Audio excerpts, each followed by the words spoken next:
I am Rebecca from ChemKnits, and today we're going to dye some very purple yarn on a luxury yarn base. This stunning brown bear yarn is wool to Dyepot's Tibetan 3-ply.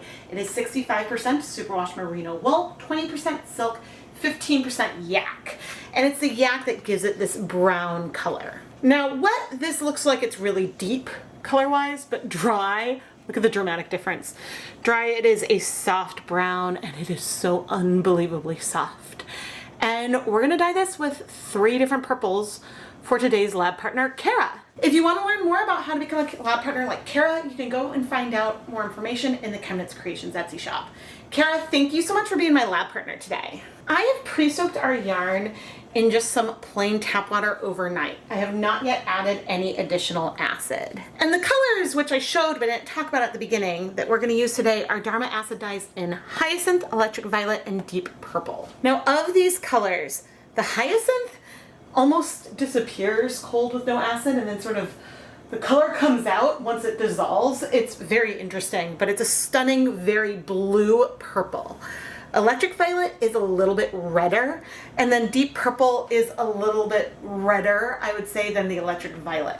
So the colors are very similar. They'll probably blend some with the technique I want to do, but I want to do a cold process of this color and create some variegated purple yarn. For the dyeing vessel today, I want to use a shoebox. And sometimes when I use the shoebox, I will call things like, ooh, a shoebox technique. And that isn't exactly what I'm going for today. I'm mainly using this as a contained vessel for me to apply color to the yarn using dry dye powders. And then we will cold process it and let it stay at room temperature, or maybe even put it outside for a couple of days to let those colors set really well. Now the fun thing is that things are pretty scrunched up in here, so even if I add the colors in sort of designated areas, it's gonna allow maybe some deeper patches, lighter patches, and other fun things, unless I go ahead and lift the yarn and put it back in, which is not my plan today, even though that's also fun to do. Now it is worth pointing out that the pre-soak water is slightly yellow, and so I'm going to use different water to come add some liquid to our dye bath. And right now I'm not measuring. I want to add enough water onto the yarn, and I'm doing this by feel. I want to add enough. There we go. So that way I can push and move dye through an area, right? And really work it through. I can maybe move to the side, add dye powder, really try to work that color through an area, but without spreading it throughout the entire yarn. And so if I gave you a volume, that might work for some yarn bases and not others. I'm gonna add a tiny bit more. But we have 200 grams of yarn here in this container right now. I'd say we're ready to go. Now, I haven't added any acid in here yet because I want to be able to work the colors through, and I don't want it to strike that quickly to where I've placed it. But we can see how things are going and decide to add acid at any point. But now I'm gonna go put on my deluxe rubber respirator mask, safety glasses, and gloves so we can start applying the dry dye powder in our shoebox. I have a lot of these shoe boxes, and I'm trying to remember if I've ever used one of them with dry dye powder like I'm doing here. I'm gonna start with the electric violet in the middle, and I am currently speckling the color on the surface because I don't want to add a heavy clump of color. If I add a heavy clump of color, then that is going to likely be harder to dissolve, and that's not what we're going for. But now that we have it there, and our water is cold, but I can work it through, and I can move and separate the yarn, sort of massage that color in. Now, if I had acid in here already, it would be harder to get this color to sort of move where I want it to, because even cold, it could start striking onto the yarn right away. So this gives me a little bit more time to spread things out. Now, I could use a larger vessel for cold process than this shoebox, A perk of the shoebox is that it has a lid and they stack really, really well. And so that's a huge reason why I enjoy using these shoe boxes. But you can get bigger ones that would allow you to spread the yarn out even more. It's just not quite what I'm going for. Now, I play around a lot with this with liquid dyes, but when I'm doing what I affectionately call my yarn lasagna technique in a full steam pan and apply colors cold and work it through, things are more spread out, but it works so well to get good coverage on the yarn.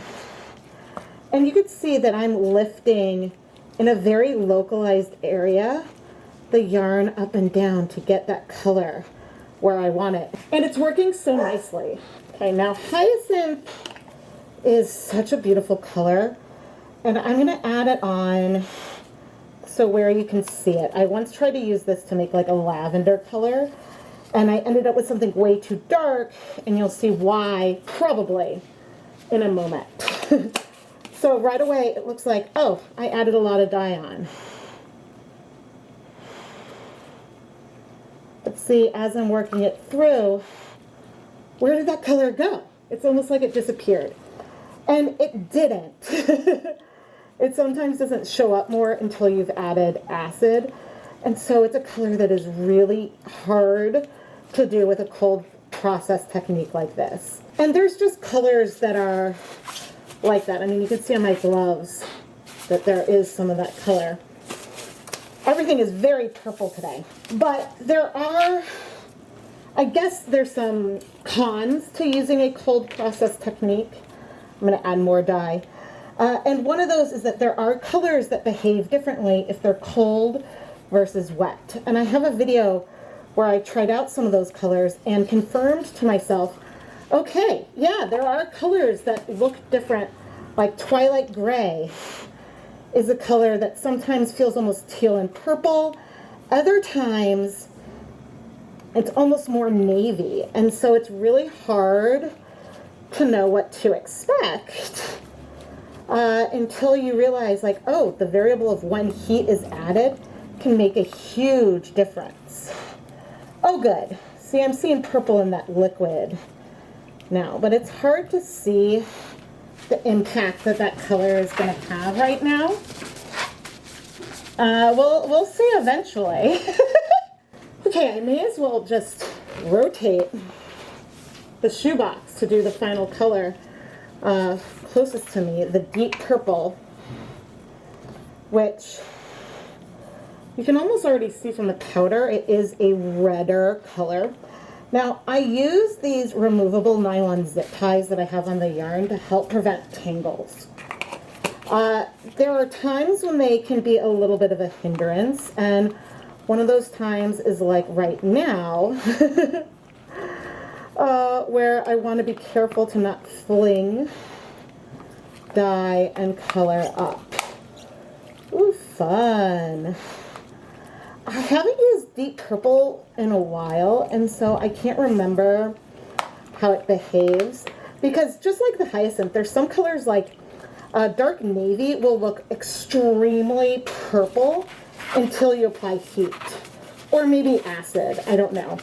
And so sometimes this is a thing that comes up with color mixing, because you might mix a color that is the hue you want, and then on the yarn it won't be that color. So it's worth keeping in mind how different colors behave. Now, I did get a really wonderful request recently about whether I could take some of these properties and be like, okay, this color strikes really fast, it's really good for glazing, this color spreads or is more of a bleeder. And the thing that would be hard with making a spreadsheet with all this information is so much of this is very qualitative. And it's hard to apply like a ranking or something numeric to things when it's your opinion on it. And so if you ask in the comments like, hey, how does this purple lean or something like that, I can do a little bit, but one of the best things I can do is have some of those crude swatching pictures where I apply the dry dye powder onto yarn, and then you kind of see like, oh, okay, these colors break. And so I think that's a qualitative comparison of colors, but one that you can see pictorially. This is so pretty. Oh my goodness. Now, one of the nice things about using a shoebox is that I can lift this up to see what we have going on underneath. Of course, I can't show you that. But the good news is I do see purple all the way underneath. And notice how this hyacinth is looking more and more pigmented as time goes on. Okay, but now let's bring in some acid. 1, 2, 3 tablespoons of white vinegar.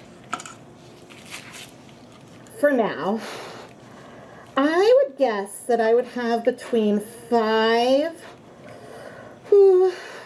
or 6 cups of water in here, just based on my experience with a lot of fingering weight yarn. Now, you will notice that I am sort of moving from one section of the yarn to another without wiping off my hands. This may blend the colors a little bit. It also may not. But I figure they're all similar enough that it's okay if we have a little bit of blend. And it's okay if we have some of that neutral grayish brown yak color coming through in the end as well. But now I think I'm going to let this sit for about 20 minutes and then we'll come back. And the reason why I'm waiting is because I want to see, and look at how deep that hyacinth is getting now. I want to see how much color is left in the water after 20 minutes, just as a baseline curiosity. Because again, there are some pigments that will strike really quickly even without heat, and some that don't. We will be steam setting this in the end, no matter what. 20 minutes later, this looks so dark. I'm so curious. Okay, we have a fair amount of color left, although it's definitely getting paler given the color in the yarn. But I mean, we're certainly not going to just wait 20 minutes and then let that be it. Yeah, there's a fair amount of color down there. I was just curious because you never know, and there's no harm again in working these colors through again. We could end up with some white patches, we may not, but actually as I'm moving it, there is a lot less color than there was before. But anyway, I now need to grab a lid. First I should dry off my hands. I'll pop a lid on and take this outside for a couple of days. Temperature wise, I think it's gonna be in the 70s today, which isn't bad for October 30th. Tomorrow's Halloween, I think it'll be about 80. But it's just another look. It's looking very subtle right now with all the purples. But I do see differences and I'm excited. So we'll check back in tomorrow. Happy Halloween! The world decided to be extra cute and I think we're a little dewy. All right, let's see how we're doing. Woohoo! All the colors in our yarn. Ooh, see, look, I do see some bare patches on the bottom. Sorry about that construction. Some colors with a little bit less pigment for some areas, but let's go and steam set this now. Okay, now that we're back in unnatural light, let's see. Now, I'm not wearing gloves. There's a little bit of dye on the sides of the box, but what I'm curious about is if, no, I see some bare patches on both skeins, which is good. I mean, it's not bad, and it's almost like a silver in with the purples. Ooh, this is really, really pretty and subtle. I think the colors, you might be able to see the differences more once the yarn is dry, but let's go steam set this. I just started heating up the steamer basket. We have the steamer insert over some water, and I'm gonna wanna steam this for 30 minutes. The reason why I feel like a steaming step is important is that it's not that the interactions between acid dyes and yarn is ever permanent. It can always be disrupted.